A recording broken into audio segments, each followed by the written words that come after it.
Até pouco tempo atrás, tipo, desenhar uma tela inicial do zero exigia horas de alinhamentos. Nossa, muito rabisco e dor de cabeça, né? Total. Aquela frustração toda e hoje, bem, isso leva o tempo exato de digitar uma frase. A inteligência artificial chegou com tudo no centro do design de interfaces. Chegou para ficar de vez. Pois é.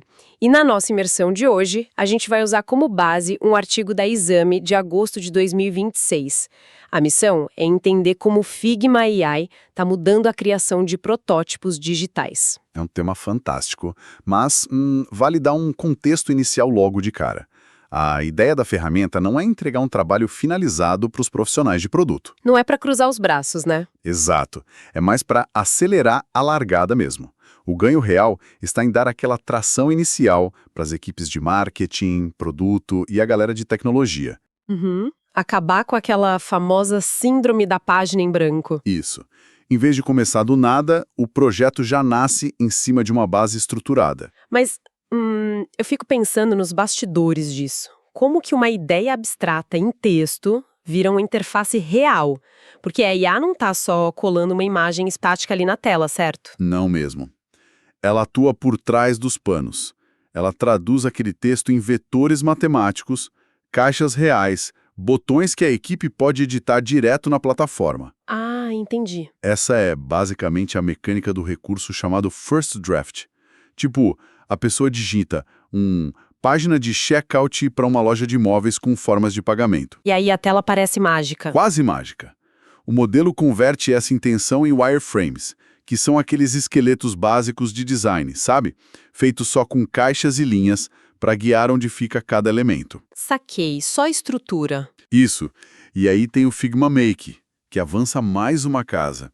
Ele gera protótipos funcionais com código real por trás. Caramba! Dá para a equipe já fazer testes interativos super clicáveis logo no primeiro dia de projeto. Pensando nessa dinâmica toda, o Figma AI me parece tipo um sous-chefe na cozinha de um restaurante refinado, sabe? Olha, ótima analogia. Ele pica a cebola, limpa as escamas do peixe, organiza as panelas.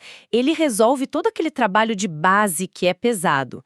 Mas o designer continua sendo o chefe executivo. Com certeza. Aquele que vai temperar, ajustar as proporções e finalizar o prato para servir. É bem por aí.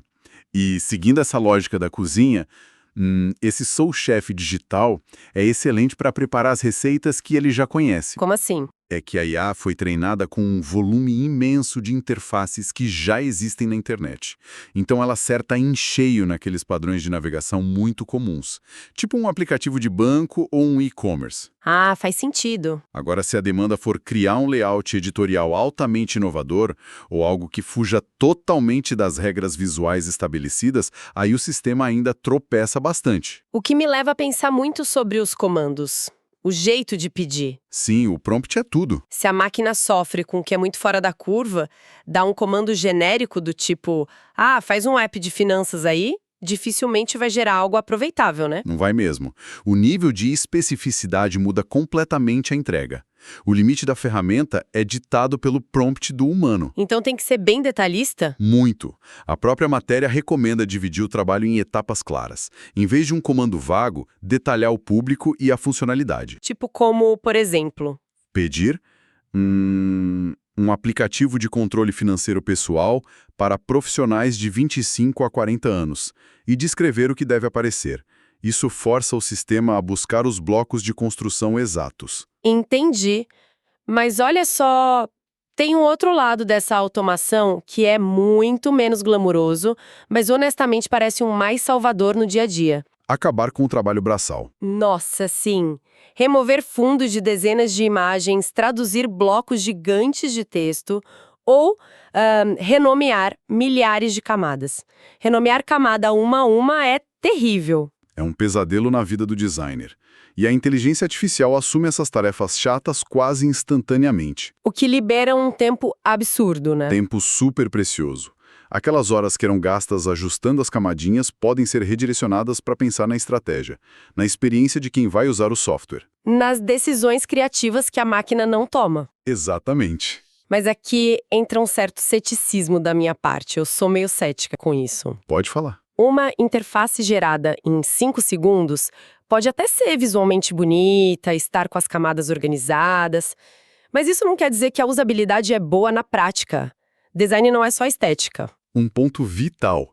E o próprio Figma orienta os usuários sobre isso. Ah, eles avisam? Sim, uma tela gerada artificialmente pode vir cheia de falhas estruturais graves. Pode ter problemas de acessibilidade para usuários que dependem de leitores de tela, por exemplo. Nossa, isso é sério. Muito sério. Ou apresentar uma hierarquia de informação confusa. Às vezes o modelo simplesmente ignora o design system da empresa. Que é aquele anual de regras visuais, né? Com as cores certas, a tipografia. Isso, os espaçamentos da marca. Por isso, a revisão técnica humana continua sendo inegociável. Na prática, então, a grande vantagem é simplesmente multiplicar o volume de testes. Multiplicar e acelerar. Uma equipe de tecnologia consegue visualizar 5 caminhos de navegação diferentes em poucos minutos. E aí descarta rápido que não funciona. O ciclo de tentativa e erro fica exponencialmente mais barato. E mais rápido. E como a ferramenta usa o passado para desenhar o futuro, a eficiência atinge o nível máximo nos padrões conhecidos. Só que essa autoeficiência nos deixa com um paradoxo bem instigante para a gente encerrar a conversa de hoje. Vamos lá. Se todos os designers começarem a usar a mesma inteligência artificial, que é baseada nos padrões mais comuns que já deram certo, corremos o risco de ver a internet inteira ficar esteticamente idêntica. É um risco real. Uma pasteurização do design. Pois é, tudo igual. Talvez a ousadia, as decisões imprevisíveis ou a simples imperfeição humana se tornem o grande artigo de luxo no mundo digital. Nossa, é verdade. O imperfeito como luxo. O bloqueio da tela em branco pode até ter sido resolvido, mas o desafio de criar algo genuinamente único parece estar maior do que nunca. Fica a reflexão para quem acompanha a nossa imersão de hoje.